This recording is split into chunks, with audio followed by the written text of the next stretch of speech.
Donald Trump's presidency was just dealt its most devastating blow yet. And he is in a state of utter collapse because the House of Representatives just voted in historic fashion to pass a bill to force the release of the Epstein files.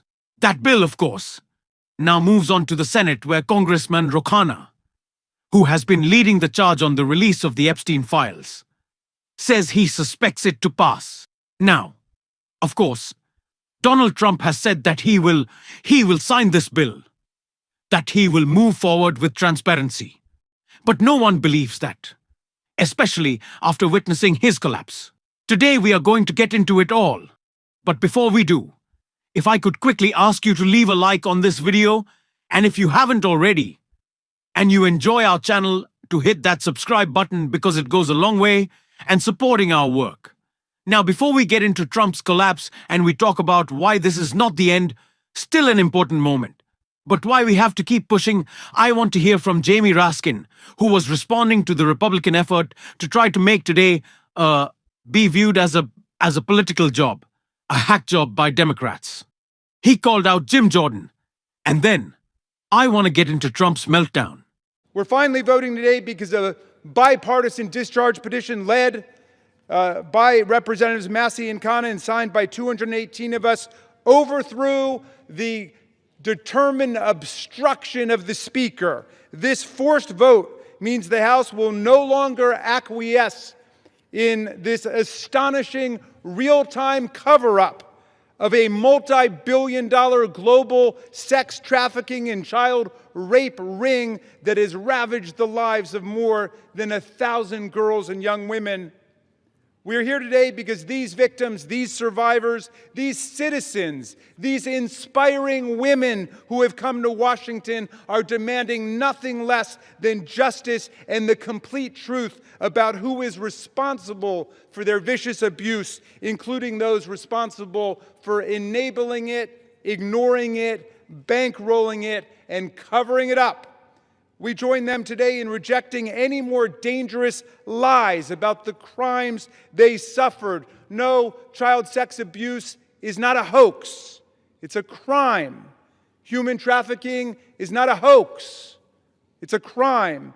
These crimes are a curse on children and young people across America, in universities and elementary schools, in churches and mosques and synagogues, in Boy Scout troops and college sports teams and summer camps. Anywhere the powerful and the rich believe they've got the opportunity and the impunity to exploit the young, the poor, the powerless, and the vulnerable. We must face the truth and find the co-conspirators still at large in one of America's most extensive and sophisticated sex trafficking and child abuse rings in history. Release of the file will expose the role of everybody who facilitated and covered up these crimes, like J.P. Morgan Chase, Bank of America, Deutsche Bank, and Bank of New York Mellon, which executed billions of dollars in transactions related to these offenses, as well as any bank executives who participated in the sexual abuse of girls and young women. We must expose everyone who covered up these crimes, like Alex Acosta, the former U.S. attorney in Miami, Donald Trump's labor secretary, who gave Jeffrey Epstein an unbelievable sweetheart plea deal, immunized unnamed conspirators, and killed an investigation. Why I wanted to start with that clip of Jamie Raskin and why I think it is so important is because Republicans have already tried to spin this up, saying that Democrats are only trying to be selective in the files that they want to release. We don't actually care about transparency. That they care about transparency. But we are doing this for political purposes. It is an outlandish lie coming from the people who have spent months trying to block the release of these files. And they can't anymore. They can't. The files are going to be released. Donald Trump will try to stand in the way, though he will try to be selective. And what is shared, the DOJ will certainly do whatever is possible to say, well, you can't release everything. We are going to pick little parts there that the Senate might even begin to do that, put amendments on the release of the Epstein files to protect Donald Trump. But we know that this is a devastating blow to him today because we just saw him melt down in the Oval Office. For Congress to release the Epstein files. Why not just do it now? You know, it's not the question that I mind, it's your attitude. I think you are a terrible reporter. It's the way you ask these questions. You start off with a man who's highly respected, asking him a horrible, insubordinate, and just a terrible question. And you could even ask that same exact question nicely. You're all psyched up. Somebody psychs you over at ABC. You're going to psych it. You're a terrible person and a terrible reporter. As far as the Epstein files is, I have nothing to do with Jeffrey Epstein. I threw him out of my club many years ago because I thought he was a sick pervert. And I guess I turned out to be right. But you know who does have? Bill Clinton, Larry Summers, who ran Harvard, was with him every single night, every single weekend. They lived together. They went to his island many times. I never did. Andrew Weissman, I hear. All these guys were friends of his. You don't even talk about those people. Now, if that doesn't say panic, I don't know what does. Donald Trump is in a state of collapse. And it is why Democrats have to continue pushing. It is why Jasmine Crockett and her call out of Trump and all of MAGA again, trying to shift the narrative today, is so important. Because here's the thing. Number one, we know that he didn't even bring the House back in because he was trying to avoid us dealing with Epstein. In fact, he would not even swear in a duly elected, now new member of Congress, depriving and having to be sued by her state and others because they literally did not have any representation. He violated the Constitution to avoid this. So miss me on pretending that this is about the victims.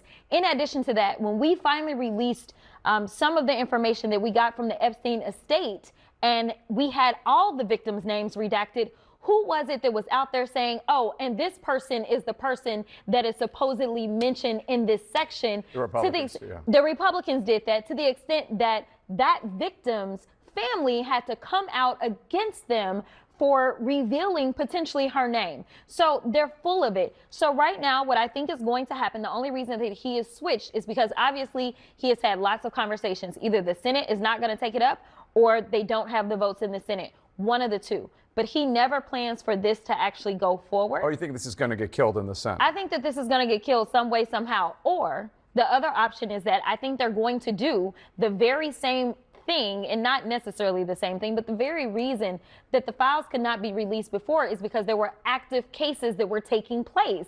All the cases have been concluded because this administration decided they didn't want to talk about Jeffrey Epstein. So they weren't going to investigate whatsoever. So now the files can be opened. But now he said, look into my enemies. I want you to investigate this hoax. Well, if there's open cases, then that is your excuse for legally not allowing those documents to be out. Well, you're saying something that Republican Congressman Thomas Massie of Kentucky, whose bill this is to force the Epstein files out, Trump has told the Justice Department to investigate prominent Democrats, including former President Bill Clinton, and their alleged ties to Jeffrey Epstein. That concerns Massie for the reason you said. Take a listen.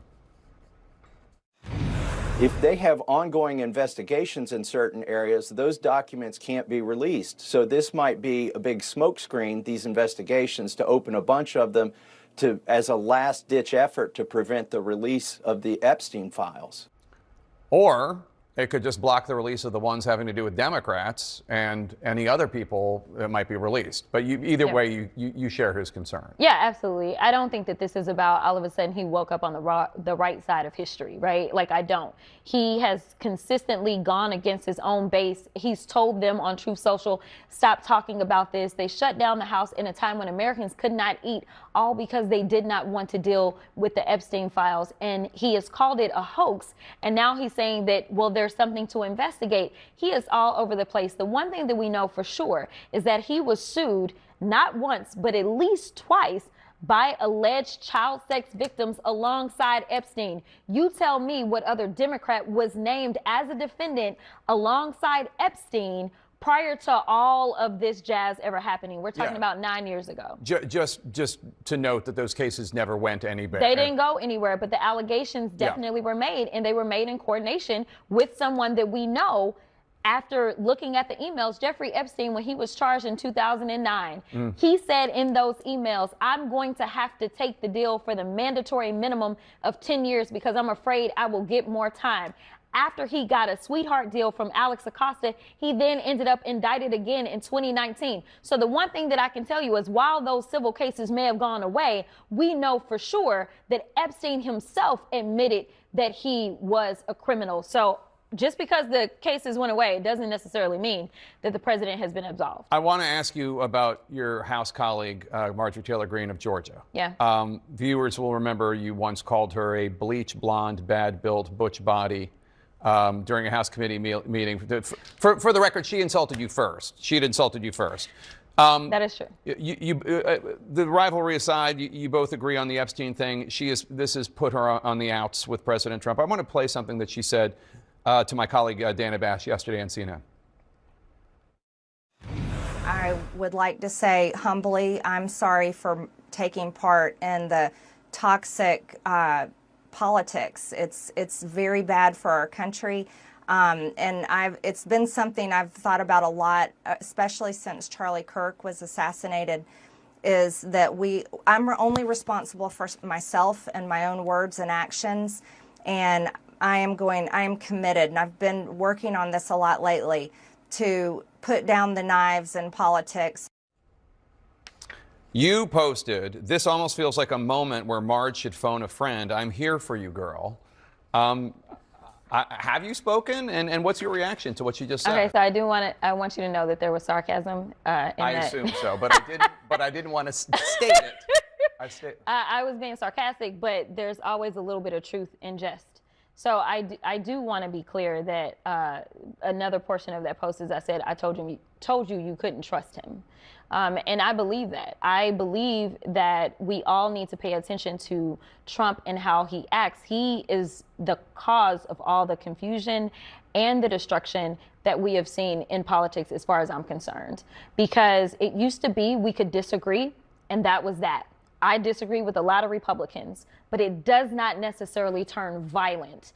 Ever since he's been introduced into politics, we have seen a consistent spike in the violence when it comes to politics. We cannot let them try and change the narrative, which is what MAGA is trying to do right now. Today say that they were always in favor of this, that they were completely supportive of transparency, but Democrats are playing political games. That is not true. We have to continue to call that out. We will on this show. And if you want to support that, as always, you can hit that subscribe button, leave a like on this video. If you stuck around in the end, drop a blue heart in the comments. Keep on fighting, y'all. Don't let him silence you until next time. I'll see you soon.